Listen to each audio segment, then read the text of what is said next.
खबर में आपका स्वागत है। मैं हूं आपके साथ शिखा मेहरोत्रा। शुरुआत करते हैं बड़ी खबरों से।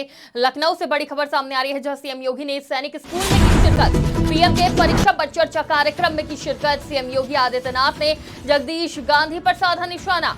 बड़ी खबर आपको बता रहे हैं, पीएम के परीक्षा पर चर्चा कार्यक्रम में सीएम योगी आदित्यनाथ ने की शिरकत। सीएम योगी आदित्यनाथ ने जगदीश गांधी पर साधा निशाना। बड़ी खबर आपको बता रहे हैं लखनऊ से, जहां सीएम योगी ने सैनिक स्कूल में की शिरकत। पीएम के परीक्षा पर चर्चा कार्यक्रम में की शिरकत। सीएम योगी आदित्यनाथ ने जगदीश गांधी पर साधा निशाना। सीएमएस स्कूल के प्रबंधक जगदीश गांधी को लिया निशाने पर। बच्चों पर पढ़ाई का दबाव बनाने की कही बात।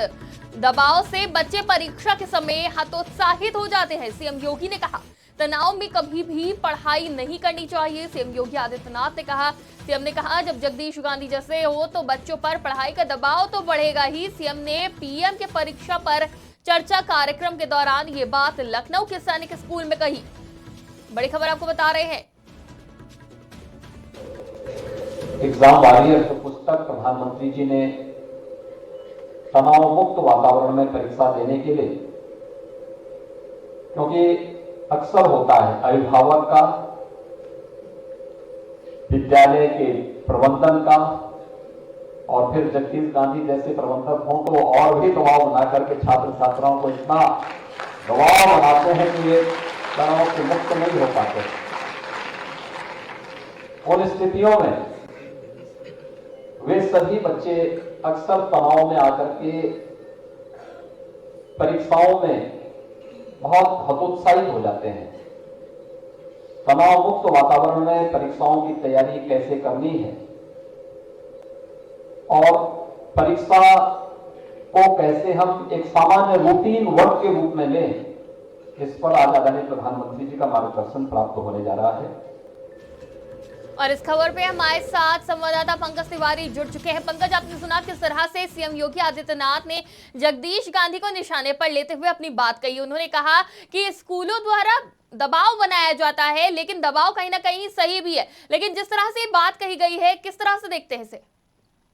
जी शिखा, बिल्कुल बताना चाहूंगा कि आज जो है कि परीक्षा पे चर्चा ये प्रधानमंत्री नरेंद्र मोदी का कार्यक्रम था और ये इस कार्यक्रम का 6वां संस्करण था। इसके पहले भी देश में इस तरह का कार्यक्रम हुआ है और ये कार्यक्रम प्रधानमंत्री के द्वारा दिल्ली के ताल कटोरा स्टेडियम में आयोजित किया गया था। और इस कार्यक्रम में देश के विभिन्न क्षेत्रों से कुल 38,000 लोगों ने इसमें अप्लाई किया था, रजिस्ट्रेशन कराया था और सीधे छात्र, अभिभावक और शिक्षक इस कार्यक्रम से जुड़े हुए थे। उसी क्रम में हर प्रदेश की राजधानी में भी ये कार्यक्रम रखा गया था। बात करें तो उत्तराखंड में देहरादून में रखा गया था और उत्तर प्रदेश में जो है कि राजधानी लखनऊ में तमाम कार्यक्रम थे। और इसमें सीएम योगी आदित्यनाथ सैनिक स्कूल में इसी कार्यक्रम के तहत गए और उन्होंने बताया कि देश के प्रधानमंत्री नरेंद्र मोदी जो एक तरह से सीधे संपर्क करते हैं बच्चों से और उनके जो एग्जाम का जो प्रेशर होता है उसको कहीं ना कहीं कम करने की बात और मंत्र देते हैं। एग्जाम का जो मंत्र देते हैं, परीक्षा पास करने के जो गुर सिखाते हैं और भय मुक्त परीक्षा देने की जो बात बताते हैं वो बेहतर होता है। और उसी क्रम में सीएम योगी ने भी छात्रों से इस तरह की चर्चा की और बात की कि भाई परीक्षा से डरना नहीं चाहिए और भयमुक्त परीक्षा देनी चाहिए, क्योंकि जब भयमुक्त छात्र परीक्षा देता है तो वो अपने अंदर की सारी प्रतिभाओं को कहीं ना कहीं प्रदर्शित करता है। इसी क्रम में उन्होंने जो है कि सीएमएस स्कूल जो है, सिटी मॉन्टेसरी स्कूल, इसके प्रबंधक जगदीश गांधी को भी निशाने पर लिया और हंसते हुए उन्होंने कहा कि अगर जो जगदीश गांधी जैसे प्रबंधक होंगे तो जरूर बच्चों के ऊपर दबाव तो बढ़ेगा ही बढ़ेगा। और दबाव एक तरह से सही भी होता है पढ़ाई के लिए, लेकिन उसकी भी एक लिमिट होती है। यानी एक तरह से देखा जाए तो जो भी प्राइवेट विद्यालय है और जो छात्रों पर और अभिभावकों पर एक्स्ट्रा दबाव, प्रेशर डालते हैं और उनका जो रवैया होता है वो अड़ियल होता है, उनके लिए यह एक चेतावनी की तरह है। जी पंकज, सीएम ने कहा कि अगर परीक्षा के समय दबाव हो तो बच्चे हतोत्साहित हो जाते हैं, तो बच्चों को उत्साहित करने के लिए और परीक्षा के लिए प्रेरित करने के लिए इस तरह से परीक्षा पर चर्चा की जा रही है। इसका कितना प्रभाव बीते सालों में देखने को मिला है?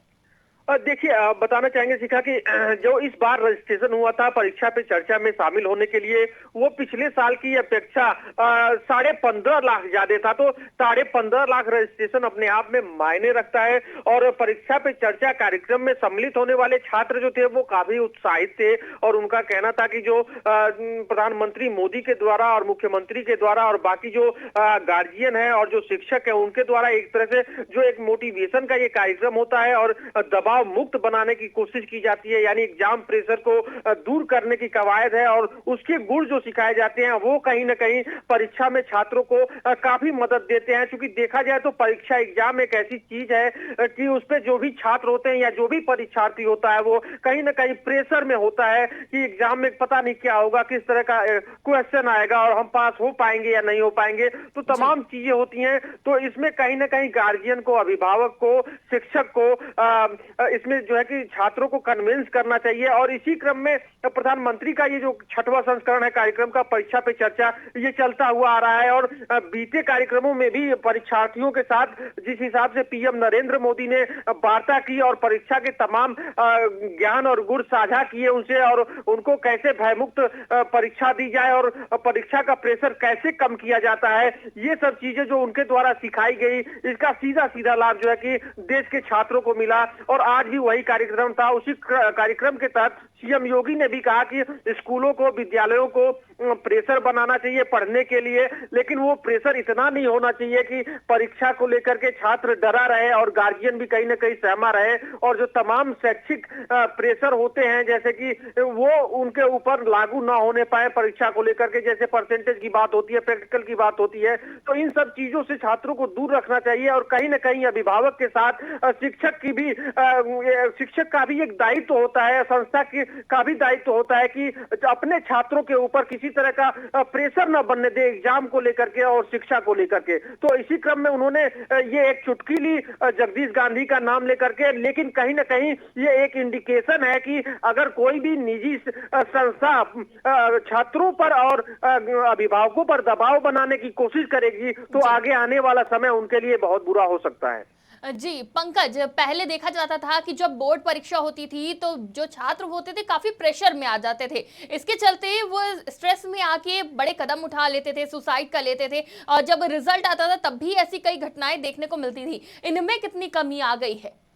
जी शिखा, बिल्कुल बताना चाहूंगा कि बात पहले की जाए तो तमाम जो एक परीक्षा का आयोजन जब होता था तो तमाम छात्र ऐसे होते थे जो डर के मारे परीक्षा छोड़ देते थे और जिनके ऊपर प्रेशर होता था एग्जाम को क्वालिफाई करने का और अपना परसेंटेज लाने का, चाहे वो घर का प्रेशर हो या फिर विद्यालय का प्रेशर हो, तो उन सब चीजों को लेकर के छात्र अगर कहीं ना कहीं फेल्योर होता था तो कई ऐसी घटनाएं हुई हैं कि छात्रों ने सुसाइड कर लिया है, छात्र घर छोड़ के भाग चुके हैं। तो ये पहले देखने को मिलता था, लेकिन अब जो है कि जब से इस तरह के कार्यक्रम चलाए जा रहे हैं और प्रधानमंत्री के द्वारा विशेष इस तरह के कार्यक्रम चलाए जा रहे हैं, कहीं ना कहीं बच्चों में एक उत्साह देखने को मिल रहा है और अब पहले की अपेक्षा जो परीक्षा छोड़ने वाले परीक्षार्थी थे वो बहुत कम हुए हैं। उन्हीं परीक्षार्थियों की परीक्षा छूटती है जो किसी न किसी विशेष कारण से नहीं सम्मिलित हो पाते हैं, या तो वो बीमार रहे या एक्सीडेंट हो जाए या फिर वो आउट ऑफ स्टेट रहे, उन्हीं का परीक्षा छूटता है। नहीं तो बाकी कोई परीक्षार्थी आज के डेट में परीक्षा नहीं छोड़ रहे हैं। साथ ही साथ जो एक मंत्र मिलता है कैसे पॉजिटिव एनर्जी के साथ भय से मुक्त होकर के बिना प्रेशर के एग्जाम दिया जाए, ये छात्रों के लिए कहीं ना कहीं फायदेमंद हो रहा है। और आज जो छात्र हैं वो काफी उत्साह के साथ, तैयारी के साथ परीक्षा में बैठ रहे हैं और उसका सीधा प्रभाव देखने को मिल रहा है कि बेहतर रिजल्ट प्रेजेंट कर रहे हैं देश के स्टूडेंट। जी बिल्कुल, बहुत बहुत शुक्रिया हमारे साथ जुड़ने के लिए, तमाम जानकारी के लिए। इस खबर पे हमारे साथ संवाददाता पंकज तिवारी जुड़े हुए थे। तो प्रधानमंत्री नरेंद्र मोदी ने आज परीक्षा पर चर्चा की ताकि माहौल को सामान्य बनाया जा सके, बच्चों के बीच से जो परीक्षा का डर होता है उसे दूर किया जा सके, उन्हें प्रेरित किया जा सके। रुक करते एक और बड़ी खबर की तरफ। भारत ने सिंधु जल संधि में संशोधन के लिए पाकिस्तान को नोटिस जारी कर दिया है। बड़ी खबर आपको बता रहे हैं, जहां भारत ने जारी किया पाकिस्तान को नोटिस। बड़ी खबर सामने आ रही है, सिंधु जल संधि में संशोधन के लिए नोटिस। बड़ी खबर आपको बता रहे हैं, भारत ने पाकिस्तान को ठहराया जिम्मेदार। बड़ी खबर आपको बता रहे हैं, पाकिस्तान की कार्रवाइयों ने किया भारत को मजबूर। भारत पाकिस्तान से जुड़ी ये बड़ी खबर सामने आ रही है, जहां भारत ने सिंधु जल संधि में संशोधन के लिए पाकिस्तान को नोटिस किया जारी। बड़ी खबर आपको बता रहे हैं, भारत ने जारी किया पाकिस्तान को नोटिस। सिंधु जल संधि में संशोधन के लिए नोटिस जारी। बड़ी खबर आपको बता रहे हैं, भारत ने सिंधु जल संधि में संशोधन के लिए पाकिस्तान को नोटिस जारी कर दिया है। सरकार का कहना है कि भारत पाकिस्तान के साथ जल संधि को अक्षरशः लागू करने में दृढ़ समर्थक और जिम्मेदार भागीदार रहा है, लेकिन पाकिस्तान की कार्रवाइयों ने भारत को जरूरी नोटिस जारी करने के लिए मजबूर किया है। और इस खबर पे हमारे साथ संवाददाता पंकज तिवारी जुड़ चुके हैं। पंकज, जिस तरह से ये संधि काफी अहम है भारत के साथ साथ पाकिस्तान के लिए, जिस तरह से पाकिस्तान भूखा मर रहा है, दूसरी तरफ जल संधि में संशोधन के लिए पाकिस्तान को नोटिस जारी किया गया है, किस तरह से देखते हैं? बिल्कुल बताना चाहेंगे कि भारत ने पाकिस्तान को सिंधु जल समझौते को लेकर के एक नोटिस जारी किया है और इसमें संशोधन की बात कही है। और भारत का कहना है कि पाकिस्तान अपने रवैये से बाज नहीं आ रहा है और इस संशोधन के लिए जो नोटिस जारी किया गया है उसके लिए सीधे सीधे जो है कि पाकिस्तान ही जिम्मेदार है। तो ये सिंधु जल समझौता है, ये काफी पहले से विवादों में रहा है और चूंकि देखा जाए तो पाकिस्तान की जो कृषि है वो और वहाँ की जो पीने के पानी की भी व्यवस्था है वो कहीं ना कहीं ये सिंधु जल के ही माध्यम से की जाती है और भारत का कुछ हिस्सा, जल का कुछ हिस्सा पाकिस्तान में जाता है। बता दें आपको कि पाकिस्तान की कृषि को बेहतर करने के लिए और वहां पेयजल की समुचित व्यवस्था के लिए इस समझौते के द्वारा भारत तमाम जो है कि रियायत देता है और जो है कि सिंधु का जल पाकिस्तान में जाता है। लेकिन बीते दिनों से पाकिस्तान जिस हिसाब से अपने अड़ियल रवैये को अपनाए हुए है और बार बार गलतियां कर रहा है, इसको लेकर के कहीं न कहीं भारत को ये खटका है और भारत ने संशोधन के लिए, संधि संशोधन के लिए नोटिस दिया है पाकिस्तान को। भारत का कहना है कि इस जल संधि को जो है कि अच्छा भारत पहले से दृढ़ समर्थक रहा है और जिम्मेदारी के साथ इस जो है कि संधि को निभाया है, लेकिन पाकिस्तान की जो कार्रवाई है वो कहीं ना कहीं नागवार है और इसके लिए अब फिर से संशोधन करने की जरूरत है। इसके लिए एक समय भी मुकर्रर कर दिया गया और उस समय के अंदर जो है कि पाकिस्तान को अपनी रिपोर्ट देनी होगी और ये जो संशोधन होगा अब इसमें देखने वाली बात होगी कि सिंधु नदी का जो है कि जल कितना परसेंट पाकिस्तान को मिल रहा है और कितना परसेंट भारत को मिल रहा है। क्योंकि भारत अपना नुकसान उठाते हुए भी पाकिस्तान के लिए पेयजल के लिए और कृषि के लिए तमाम जो है कि जल के परसेंटेज उनके पाले में दिए हुए था, जिससे सीधे सीधे पाकिस्तान को फायदा हो रहा था। लेकिन अब अगर जो कहीं इसमें कटौती होगी तो इसका सीधा फायदा जो है कि भारत को मिलेगा और पंजाब से लेकर के राजस्थान तक कहीं ना कहीं भारतीय कृषि जो है वो ठीक रहेगी और लहलाती रहेगी, लेकिन इससे पाकिस्तान की मुश्किलें खासा बढ़ जाएंगी। जी पंकज, इससे पहले भी कई बार ये मुद्दा उठा था कि जो भारत ने सिंधु जल संधि कर रखी है उसमें संशोधन किया जा सकता है, कहीं ना कहीं पाकिस्तान की तरफ ज्यादा पानी रोका जा सकता है। तो इससे पाकिस्तान को कितना असर पड़ेगा? क्या पाकिस्तान में सूखा पड़ सकता है? किन परिस्थितियों का सामना करना पड़ सकता है पाकिस्तान को?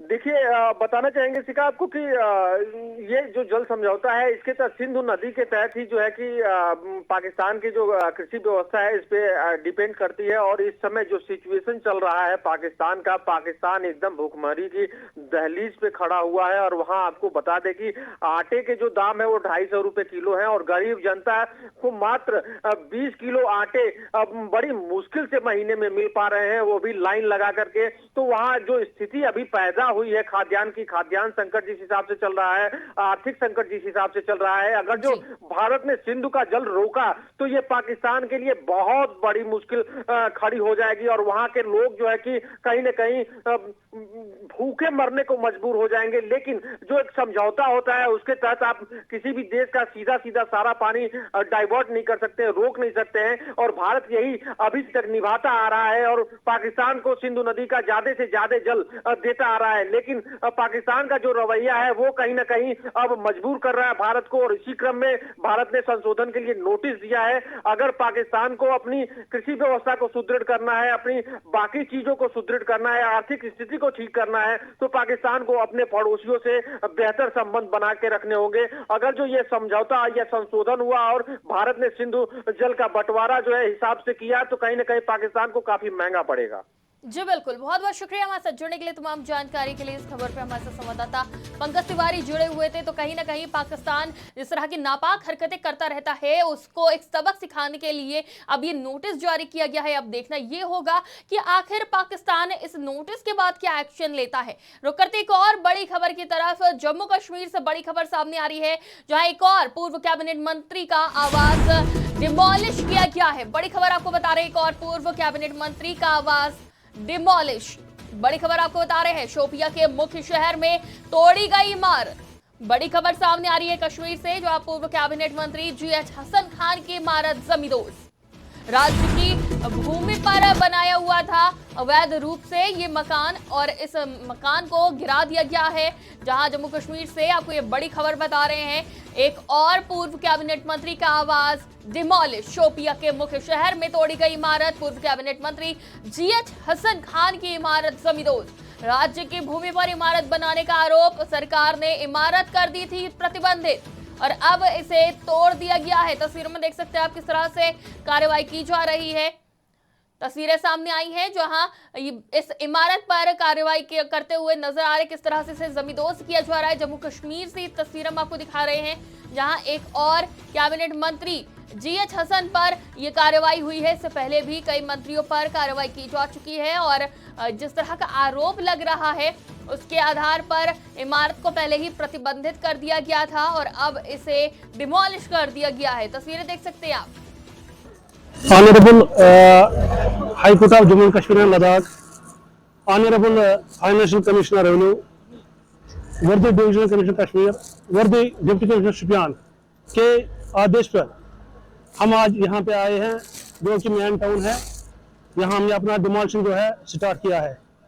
ये सर्वे नंबर 534 है, जो कि स्टेट लैंड है, यानी रेवेन्यू रिकॉर्ड में एक खालसा सरकार नंबर दर्ज है, जिस पर लोगों ने गैर कानूनी तौर पर अपना कब्जा। एक और बड़ी खबर की तरफ रुख करते हैं। सीएम योगी आदित्यनाथ पहुंचे भीनमाल। बड़ी खबर आपको बता रहे हैं, वराह श्याम मंदिर पहुंचे।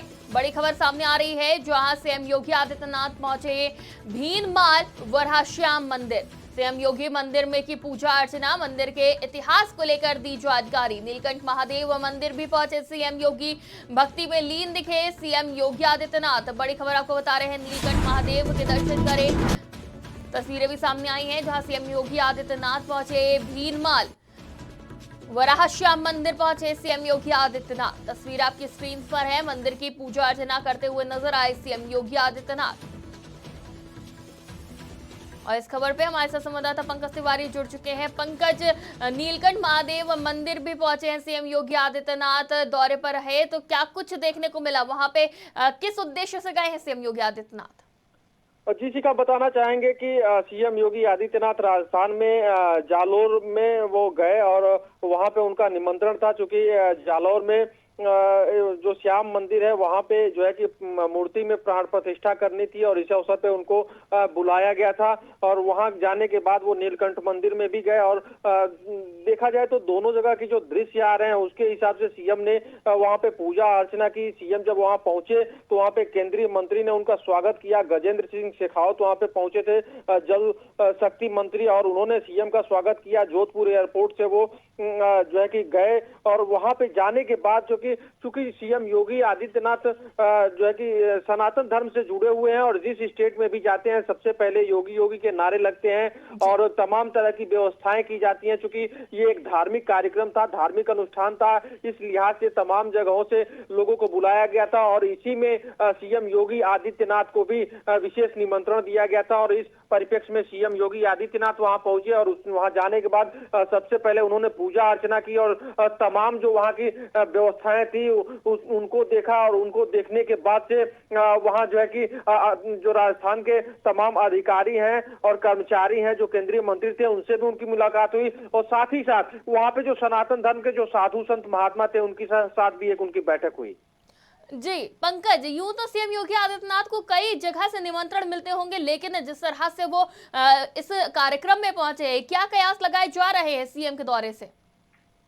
देखिए, चूंकि आपको बता दें कि आने वाले चुनाव को लेके भी राजस्थान में इस तरह का उनका दौरा काफी अहम है और सीएम योगी बीजेपी के स्टार प्रचारक हैं और देखा जाए तो हिंदू धर्म और विशेषकर पूजा पाठ में विशेष रुचि होती है सनातनी धर्म के होने के नाते और एक सन्यासी योगी होने के नाते। तो इस क्रम में उनका कद काफी ऊपर है और कहीं भी इस तरह के आयोजन होते हैं मंदिरों में और प्राण प्रतिष्ठाएं होती हैं तो कहीं ना कहीं सीएम योगी आदित्यनाथ को विशेष निमंत्रण जरूर दिया जाता है। पहले तो देखा जाए तो वहां पे कांग्रेस की गवर्नमेंट है और वहां पे आने वाले चुनाव में बीजेपी क्या कुछ अपना नीति और रणनीति अख्तियार करेगी ये भी देखने वाली बात होगी। लेकिन इसके पहले सीएम का वहां पहुंचना, एक धार्मिक कार्यक्रम में पहुंचना अपने आप में बहुत ज्यादा स्पेशल होता है, क्योंकि धार्मिक कार्यक्रम में तो पहुंचते ही हैं लेकिन जिस हिसाब से जनसैलाब उनको देखने के लिए उमड़ जाता है वो कहीं ना कहीं इंडिकेट करता है कि बीजेपी के जो ये स्टार प्रचारक हैं, स्टार लीडर हैं और साथ ही साथ यूपी के जो मुखिया हैं उनकी छवि कैसी है वहां पे। अब चूंकि आने वाले चुनाव में भी वो स्टार प्रचारक होंगे तो इसका कहीं ना कहीं सीधे सीधे लाभ भी मिलेगा और ये आज की जो स्थिति देखी गई है वहां पे उसके हिसाब से ये माना जा रहा है कि बीजेपी भी जो है कि अगली चुनाव में भी स्टार प्रचारकों की लिस्ट में सबसे ऊपर सीएम योगी का ही नाम रखेगी। जी बिल्कुल, बहुत बहुत शुक्रिया हमारे साथ जुड़ने के लिए, तमाम जानकारी के लिए। इस खबर पे हमारे साथ संवाददाता पंकज तिवारी जुड़े हुए थे। तो जिस तरह से राजस्थान में कांग्रेस की सरकार है और अब सीएम योगी आदित्यनाथ ने वहां पे पहुंचकर कहीं ना कहीं एक संदेश जरूर दिया है कि यहां पर भी भगवा सक्रिय हो रहा है। फिलहाल इस बुलेटिन में इतना ही। देश दुनिया की तमाम खबरों के लिए देखते रहिए आज की खबर।